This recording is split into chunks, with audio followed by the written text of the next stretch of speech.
So, in the wake of the pandemic, or the tail end, hopefully, of the pandemic and other pressures, right, education is facing tremendous turnover in classroom educators and among school and district leaders.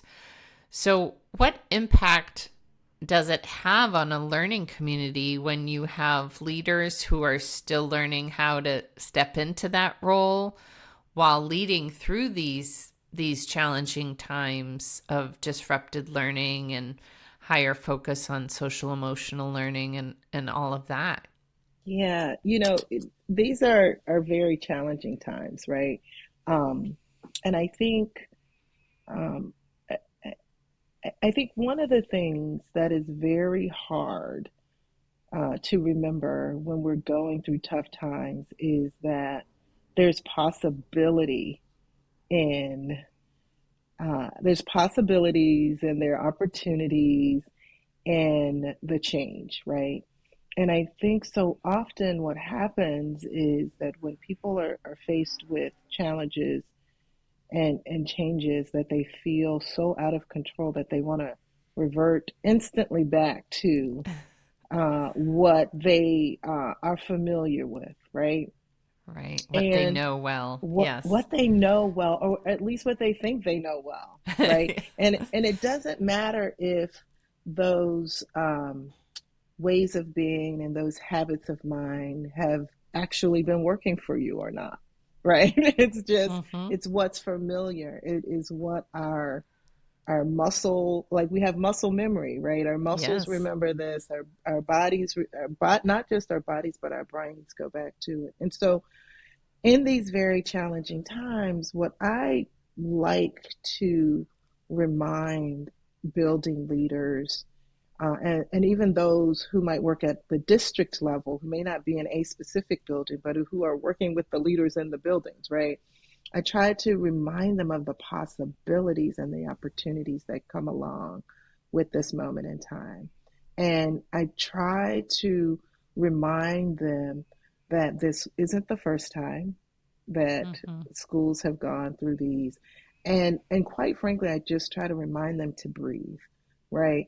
Because if you walk into a building and you know how fast everything goes, it's like you can go all day without actually taking a deep breath. Yes. And I'm trying to get people to breathe deeply. I think the biggest thing that I try to remind leaders when they are working in these extraordinarily challenging times is that they are actually the instructional leaders in the building. They're the instructional leaders of the district. And so even though they have these bird's eye view and they're not in a particular classroom, that they have to have instruction at the top of mind all the time, right? Mm-hmm. And thinking about it from every angle, right? So thinking about it as the kid who's doing really well in the class. What's the experience like for that kid? The kid who's struggling in the class, what's the experience like for that kid?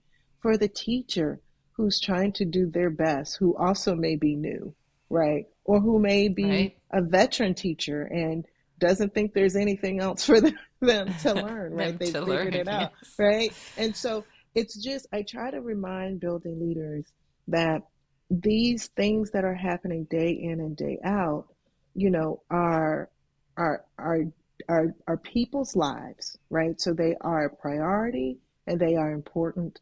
And you have to take a deep breath and slow down enough to think about what it's connected to, right? Mm. How are you moving through this in a way that you don't lose sight of the individual, but at the same time, you're mindful of how this system is creating the kinds of situation that may make it harder for everybody you're trying to work with, right? So you Mm. really have to help them help leaders understand that you have to work at the intersections of what's the individual experience and how is the system creating that?